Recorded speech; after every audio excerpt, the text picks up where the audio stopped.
nigetha ciana iria cigu mathaa manini thutha wa ndawa cia kũrebia mũigana wa kirogiramu 24 cia thogora wa ciringi birioni 4.2 kũhithũkio gĩcukĩro-inĩ kĩa Meri mwena wa Mombatha. Thirikari rĩu ĩrauga ĩcemba kũng'ethanĩra na gũkungio kwa ndawa ngananie bũrũri-inĩ. gũthondeka njuĩrĩ. Mwandĩki mũkaru rũhonge-inĩ rwa ũgima wa mwĩrĩ wa mũingĩ Mary Muthoni nĩwe wanĩrĩire ũũ hĩndĩ ya igongona rĩa kwaranĩria na mũingĩ mwena wa Kahũgũ-inĩ Gatũndũ ya mũhuro, akiuga maabitha ũgima wa mwĩrĩ icukĩro-inĩ ciothe nĩ marathũrima indo na kinyi nĩguo kũgitĩra Kenya kumana na wendia wa ndawa cia kũmathũkia.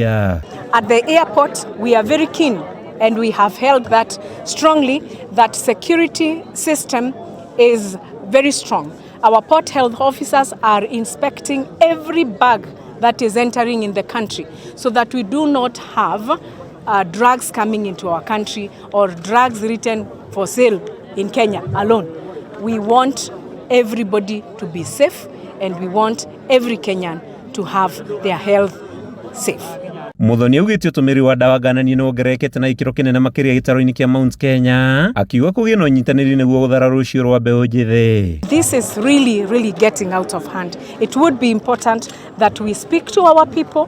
It would be important that we join hands with the religious leaders. Let us join hands with the community health promoters and we preach that it is not good to use drugs. Muthoni ahinyĩrĩirie mbeũ njĩthĩ kũiyũkia mĩeke kĩhĩrĩrie ĩrĩa thirikari ĩkoretwo ĩgĩthondeka kwĩguna mũtũrĩre-inĩ handũ ha kũrikwo ũrebi-inĩ wa kũmathũkangia. I am speaking to the people of Mount Kenya region and even the rest of the country and telling them that it is important to note that drugs and substance use is something we are very keen about. Most of the people who are using the new nicotine products are suffering from respiratory diseases.